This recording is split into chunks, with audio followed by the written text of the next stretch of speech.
There is only one success: to be able to spend your life in your own way. Christopher Morley. In the first section of this book, I've shared with you what I believe are the tools of ultimate power. You now have the techniques and insights that will allow you to discover how people produce results and how to model their actions so that you can produce similar results. You've learned how to direct your mind and support your body. You now know how to achieve whatever you want and how to help others achieve what they want. That leaves a major question. What do you want? What do the people you love and care about want?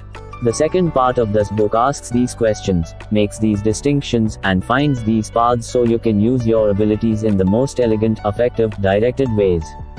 You already know how to be an expert marksman. Now you need to find the right target. Powerful tools aren't much use if you don't have a good idea what you want to use them for. You could find the greatest chainsaw ever invented and wander out into the forest. What are you going to do with it? If you know what trees you want to cut down and why, you're in control of your situation. If you don't, you have a fabulous tool that's all but worthless. We learned earlier that the quality of your life is the quality of your communication. In this section, we will talk about refining the communication skills that will allow you to use your abilities in the most effective way for the situation at hand. It's important to be able to map out a strategy so you know precisely where you want to go and know the things that can help get you there. Before we go on, let's review what we've learned thus far. The main thing you now know is that there are no limits to what you can do. Your key is power of modeling. Excellence can be duplicated. If other people can do something, all you need to do is model them with precision and you can do exactly the same thing, whether it's walking on fire, making $1 million, or developing a perfect relationship. How do you model? First, you must realize that all results are produced by some specific set of actions. Every effect has a cause. If you exactly reproduce someone's actions, both internal and external, then you too can produce the same final result. You begin by modeling someone's mental actions, starting with his belief system, then you go on to his mental syntax, and finally you mirror his physiology. Do all three effectively and elegantly, and you can do just about anything. You've learned that success or failure begins with belief. Whether you believe you can do something or you believe you can't, you're right. Even if you have the skills and resources to do something, once you tell yourself you can't, you shut down the neurological pathways that can make it possible. If you tell yourself you can do something, you open up the pathways that can provide you with the resources for achievement. You've learned the ultimate success formula: know your outcome, develop the sensory acuity to know what you're getting, develop the flexibility to change your behavior until you find out what works, and you will reach your outcome. If you don't get it, have you failed? Of course not. Like a helmsman guiding his boat, you just need to change your behavior until you get what you want. You've learned about the power of being in a resourceful state, and you've learned how to adjust your physiology and your internal representations so they serve you, enable you, embolden you to achieve your desires. You know that if you're committed to success, you'll create it. People are not lazy. They simply have important goals, that is, goals that do not inspire them. Anthony Robbins. An important point worth adding is that there's an incredible dynamism inherent in this process.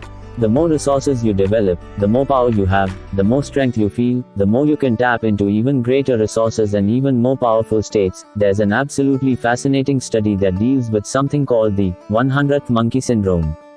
In his book Life Tide, published in 1979, biologist Lyle Watson recounted what happened in a monkey tribe on an island near Japan after a new food, freshly dug sweet potatoes covered with sand, was introduced into their midst. Since their other food required no preparation, the monkeys were reluctant to eat the dirty potatoes. Then one monkey solved the problem by washing the potatoes in a stream and teaching her mother and playmates to do the same. Then something remarkable happened. Once a certain number of monkeys, about 100 of them, had acquired this knowledge, other monkeys who had no contact with them at all, even monkeys living on other islands, began to do the same thing. There was no physical way they could have interacted with the original monkeys. But somehow the behavior spread. Now this is not unique. There are numerous cases where individuals with no way of coming in contact with one another act in remarkable unison. One physicist will get an idea, and simultaneously 3 physicists elsewhere will get the same idea. How does this happen? No one knows precisely, but many prominent scientists and brain researchers, such as physicist David Bohm and biologist Rupert Sheldrake, believe there is a collective consciousness we all can pull from, and that when we align ourselves through belief, through focus, through optimal physiology, we find a way to deep into this collective consciousness. Our bodies, our brains, and our states are like a tuning fork in harmony with that higher level of existence. So the better attuned you are, the better aligned you are, the more you can tap into this rich knowledge and feeling. Just as information filters to us from our unconscious, it may also filter into us from completely outside of ourselves if we're in a resourceful enough state to receive it. A key part of this process is knowing what you want. The unconscious mind is constantly processing information in such a way as to move us in particular directions. Even at the unconscious level, the mind is distorting, deleting, and generalizing. So before the mind can work efficiently, we must develop our perception of the outcomes we expect to reach. Maxwell Maltz calls this psycho-cybernetics in his well-known book of the same title. When the mind has a defined target, it can focus and direct and refocus and redirect until it reaches its intended goal. If it doesn't have a defined target, its energy is squandered. It's like the person with the world's greatest chainsaw who has no idea why he's standing in the forest. The difference in people's abilities to fully tap their personal resources is directly affected by their goals. A study of the 1953 graduates of Yale University clearly demonstrates this point.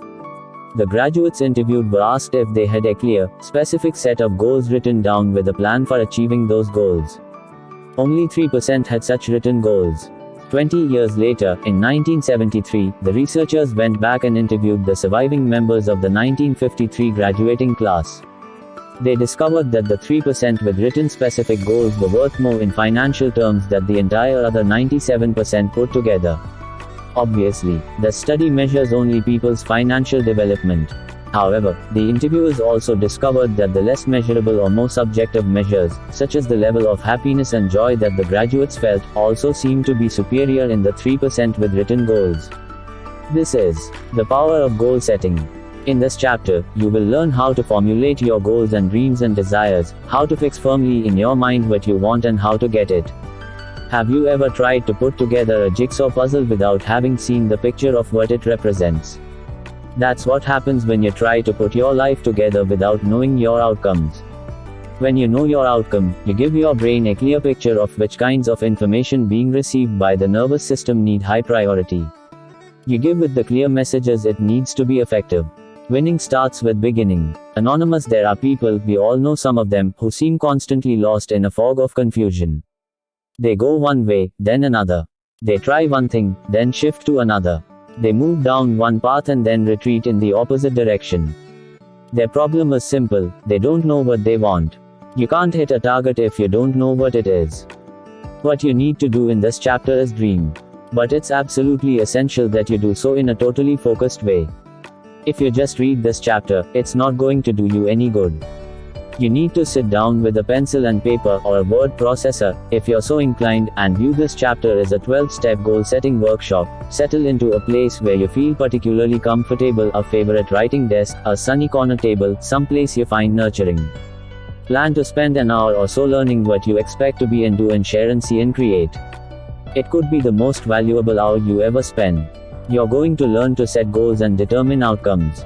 You're going to make a map of the roads you want to travel on in your life. You're going to figure out where you want to go and how you expect to get there. Let me start with one major warning: there's no need to put any limitations on what's possible. Of course, that doesn't mean throwing your intelligence and common sense out the window. If you're 4 feet 11 inches tall, there's no sense deciding your outcome is to win the NBA slam dunk contest next year. No matter what you try, it won't happen unless you work well on stilts. More important, you'll be diverting your energy from where it can be most effective. But when viewed intelligently, there are no limits to the outcomes available to you. Limited goals create limited lives. So stretch yourself as far as you want in setting your goals. You need to decide what you want, because that's the only way you can expect to get it. Follow these 5 rules in formulating your outcomes. 1. State your outcome in positive terms. Say what you want to happen. Too often, people state what they don't want to happen as their goals. 2. Be as specific as possible. How does your outcome look, sound, feel, smell? Engage all of your senses in describing the results you want. The more sensory rich your description, the more you will empower your brain to create your desire. Also be certain to set a specific completion date and/or term. 3. Have an evidence procedure. Know how you will look, how you will feel, and what you will see and hear in your external world after you have achieved your outcome. If you don't know how you'll know when you've achieved your goal, you may already have it. You can be winning and feel like you're losing if you don't keep score. Point 4. Be in control. Your outcome must be initiated and maintained by you. It must not be dependent upon other people having to change themselves for you to be happy. Make sure your outcome reflects things that you can affect directly. 5. Verify that your outcome is ecologically sound and desirable. Project into the future the consequences of your actual goal. Your outcome must be one that benefits you and other people. I always ask a question in my seminars, and I want to ask it now. If you knew you could not fail, what would you do? If you were absolutely certain of success, what activities would you pursue? What actions would you take? All of us have some idea of the things we want. Some are big: more love, more money, more time to enjoy life. However, to empower our biocomputers to create a result, we need to become more specific than a new car, a new house, or a better job. As you create your list, some of the things you write down will be things you've thought about for years. Some will be things you've never consciously formulated before. But you need to consciously decide what you want, because knowing what you want determines what you will get. Before something happens in the external world, it must first happen in the internal world. There's something rather amazing about what happens when you get a clear internal representation of what you want. It programs your mind and body to achieve that goal. To go beyond our present limitations, we must first experience being more in our minds, and our lives will then follow suit. Let me give you a simple physical metaphor for this. Try the following. Stand up, with your feet slightly apart and pointing forward. Bring both arms straight up in front of you so that they are parallel to the floor. Now turn to your left, pointing with your finger as far as you comfortably can as you turn. Take note of where you stop by the point on the wall opposite where your finger stops. Now turn back around, close your eyes, and in your mind make a picture of yourself turning again, only this time going much farther. Now again, and this time much farther still. Now open your eyes and again physically turn. Note what happens. Did you turn much farther? Of course you did. You created a new external reality by first programming your brain to go beyond its previous limits. Think of this chapter as doing the same for your life. You're now going to create your life as you want it. Normally in life you could only go so far, but in your mind you're going to take the time to create a reality greater than what you've experienced in the past. Then you're going to externalize that internal reality. 1. Start by making an inventory of your dreams, the things you want to have, do, be, and share. Create the people, feelings, and places you want to be a part of your life. Sit down right now, grab your paper and pen, and begin writing. The key is to commit to keeping your pen moving non-stop for no less than 10 to 15 minutes. Don't try to define how you're going to get this outcome now. Just write it down. There are no limits. Abbreviate whenever possible so you can immediately get onto the next goal. Keep your pen moving for the entire time.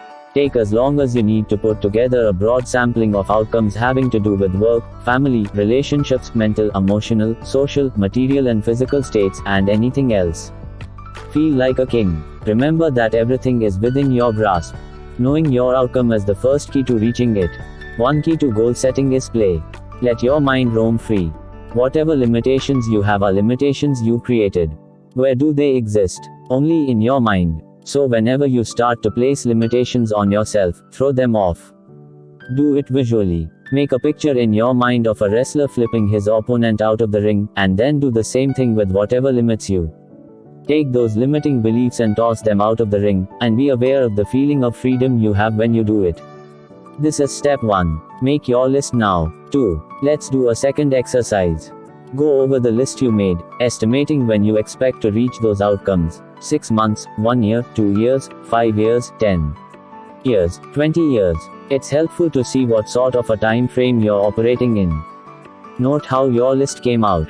Some people find that the list they made is dominated by things they want today. Others find their greatest dreams are far in the future, in some imagined period of total achievement and fulfillment. If all your goals are short-term, you need to start taking a longer view of potential and possibility. If all your goals are long-term, you need to first develop some steps that can lead you in the direction you expect to go. The journey of 1,000 miles begins with a single step. It's important to be aware of both the first steps and the final ones. 3. Now I want you to try something else. Pick out the 4 most important goals for you for this year. Pick the things you're most committed to, most excited about, things that would give you the most satisfaction.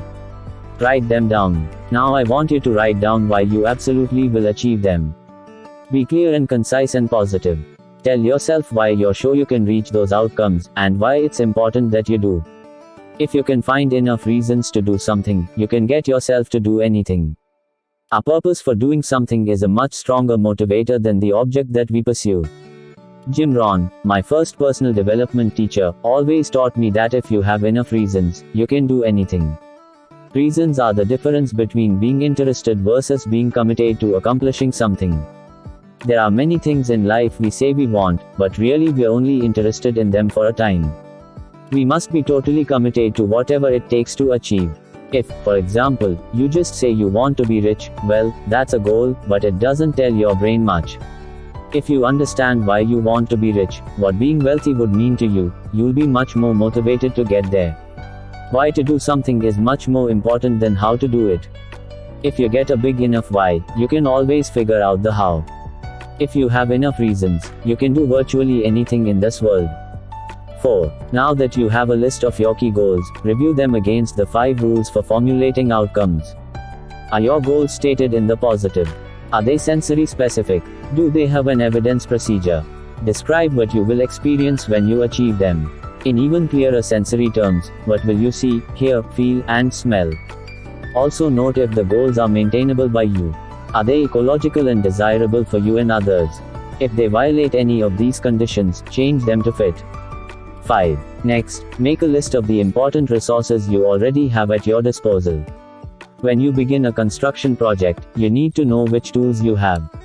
To construct an empowering vision of your future, you need to do the same thing.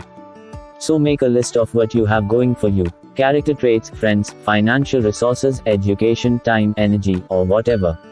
Come up with an inventory of the strengths, skills, resources, and tools. 6. When you've done that, focus in on times you used some of those resources most skillfully. Come up with 3 to 5 times in your life when you were totally successful. Think of the times in business or sports or financial matters or relationships when you did something particularly well. It can be anything from a killing in the stock market to a wonderful day with your kids. Then write them down. Describe what you did that made you succeed, what qualities or resources you made effective use of, and what about that situation made you feel successful. 7. After you've done all that, describe the kind of person you would have to be to attain your goals. Will it take a great deal of discipline, a great deal of education? Would you have to manage your time well? If, for example, you want to be a civic leader who really makes a difference, describe what kind of person gets elected and really has the ability to affect large numbers of people. We hear a lot about success, but we don't hear as much about the components of success, the attitudes, beliefs, and behaviors that go into producing it. If you don't have a good grasp of the components, you may find it difficult to put together the whole, so stop now and write a couple of paragraphs or a page about all the character traits, skills, attitudes, beliefs, and disciplines you would need to have as a person in order to achieve all that you desire. Take some time on this. 8. Next, in a few paragraphs, write down what prevents you from having the things you desire right now. One way to overcome the limitations you've created is to know exactly what they are. Dissect your personality to see what's holding you back from achieving what you want. Do you fail to plan? Do you plan, but fail to act? Do you try to do too many things at one time, or do you get so fixated on one thing that you don't do anything else? In the past, have you imagined the worst possible scenario and then allowed that internal representation to stop you from taking action? We all have ways of limiting ourselves, our own strategies for failing, but by recognizing our past limitation strategies, recognizing your past limitation strategies, we can change them now. We can know what we want, why we want it, who will help us, and a lot of other things, but the critical ingredient that in the end determines whether we succeed in achieving our outcomes is our actions. To guide our actions, we must create a step-by-step plan. When you build a house, do you just go out and get a pile of wood, some nails, a hammer, and a saw and then start to work?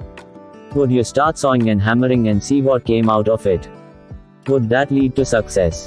It's not likely. To build a house you need a blueprint, a plan. You need a sequence and a structure so your actions complement and reinforce one another. Otherwise you will just have a wild assemblage of boards. It's the same with your life. So now you need to put together your own blueprint for success. What are the necessary actions you must take consistently to produce the result you desire? If you're not sure, think of someone you can model who has already accomplished what you desire. You need to start with your ultimate outcomes, then work backward, step by step. If one of your major outcomes is to become financially independent, the step before that might be to become president of your own company. The step before that might be becoming a vice president or other important officer. Another step might be to find a smart investment counselor and/or tax lawyer to help you manage your money. It's critical that you continue to work back until you find something you could do today to support the achievement of that goal. Maybe today you could open a savings account or get a book that teaches you some financial strategies of successful people in our culture. If you want to be a professional dancer, what do you have to do to reach that outcome? What are the major steps, and what are some things you can do today, tomorrow, this week, this month, this year to produce the results? If you want to be the greatest composer in the world, what are the steps along the way?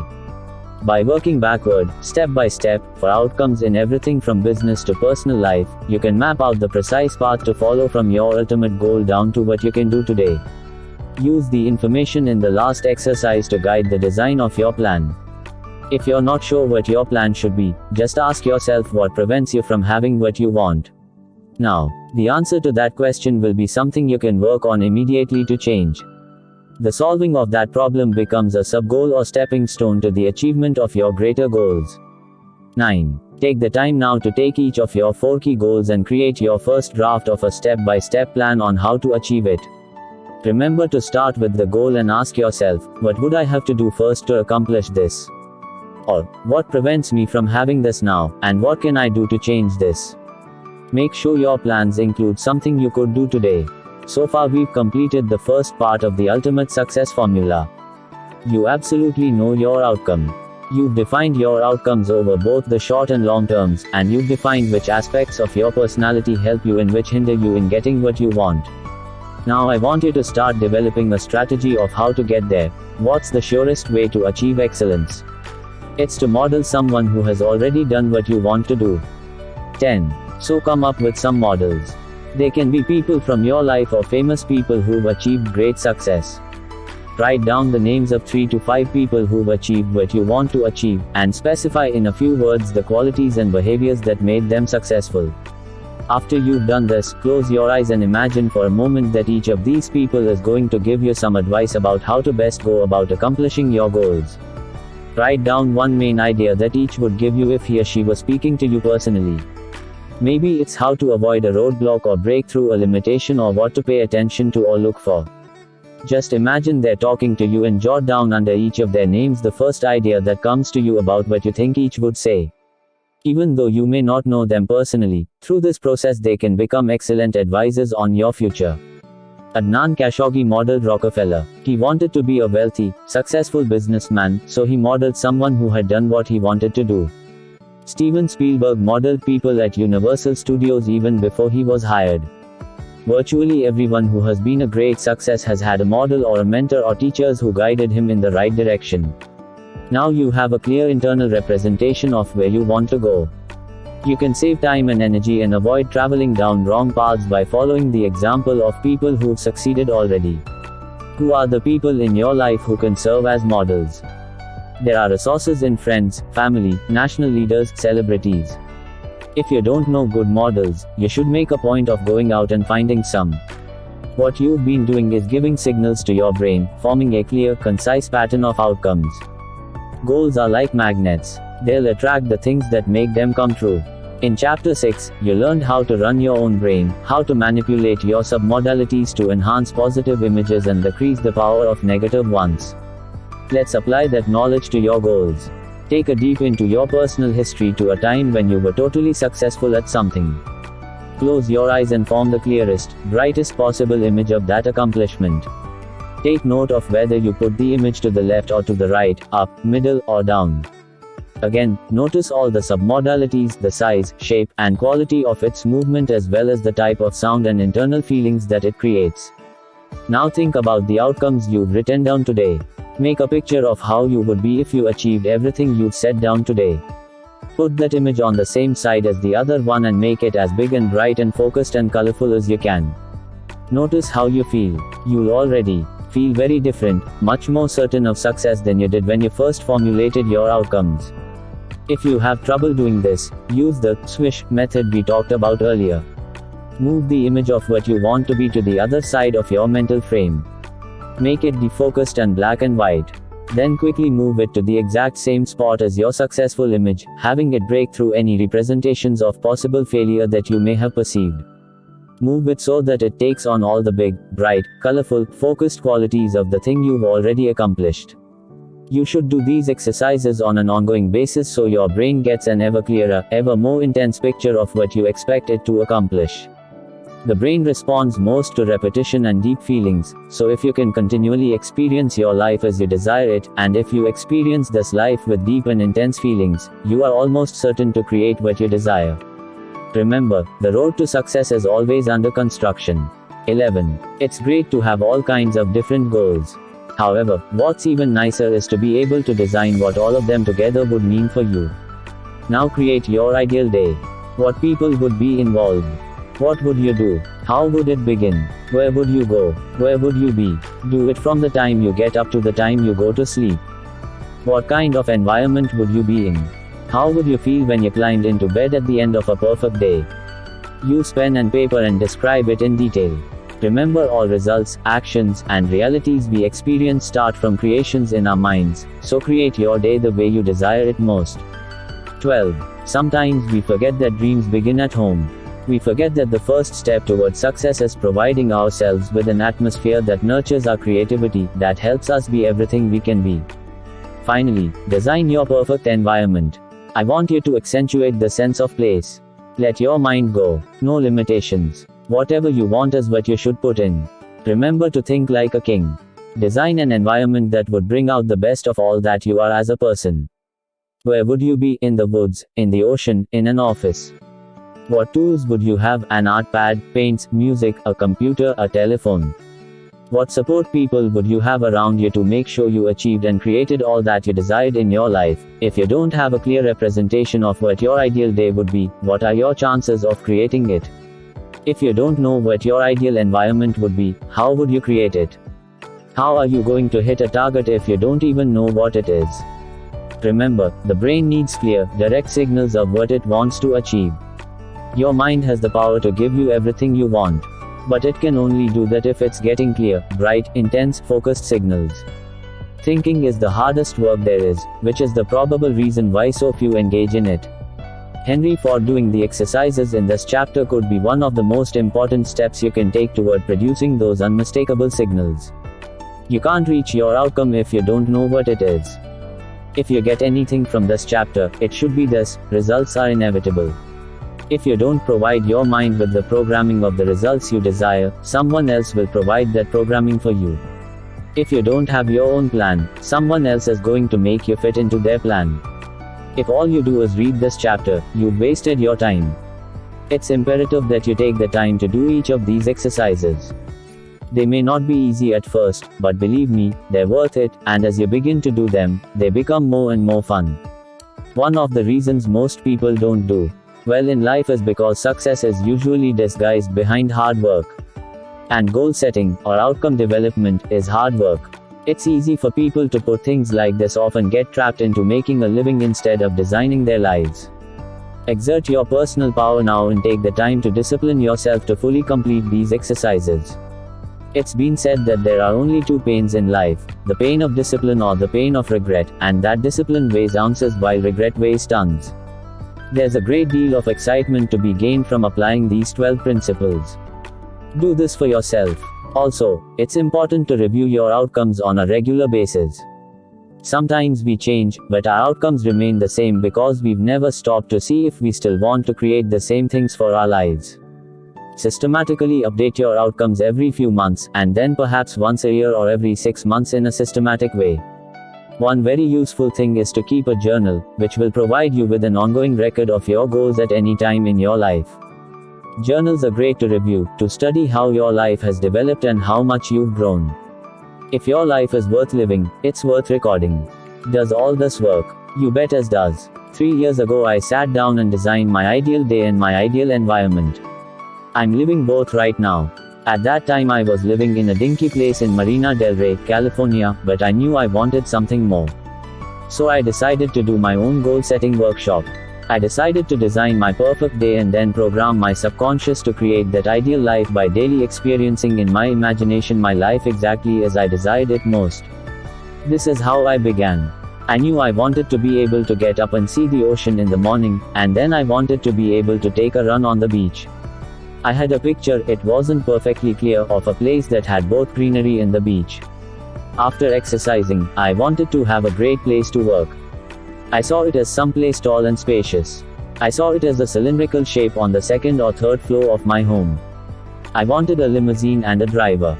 I wanted to have a business with 4 or 5 partners who were as strong and excited as I was, partners I could meet and brainstorm new ideas with on a regular basis. I dreamed of the ideal woman to be my wife. I didn't have any money, and I decided I wanted to be financially independent. I got everything I programmed into my mind. Everything I imagined then has come to pass. My castle is exactly the kind of place I imagined when I was living in Marina del Rey. I met my ideal woman 6 months after I imagined her, and married her 18 months after that. I've created an environment that totally nurtures my creativity, that constantly triggers my desire to be everything I can be, and that creates for me a daily attitude of gratitude. Why? I gave myself a target, and every day I congruently gave my brain the clear, precise, direct message that this was my reality. Having a clear, precise target, my powerful unconscious mind guided my thoughts and actions to produce the results I desired. It worked for me, and it can work for you. Where there is no vision, people perish. Proverbs 29:18. Now you should do one final thing. Make a list of the things you already have that were once goals, all the things in your ideal day you can already do, the activities and people of your life you are most grateful for, the resources you already have available to you. I call this a gratitude diary. Sometimes people get so fixated on what they want, they fail to appreciate or use what they already have. The first step toward a goal is seeing what you have, giving thanks for it, and applying it to future achievements. We all have ways to make our lives better at any moment. Achieving your wildest dreams should begin today with the everyday steps that can put you on the right path. Shakespeare once wrote, "Action as eloquence." Begin today with eloquent action that will lead to even more eloquent outcomes. In this chapter, you've seen the importance of precision in formulating your outcomes. It's the same in all our communications with ourselves and with others. The more precise we are, the more effective we are.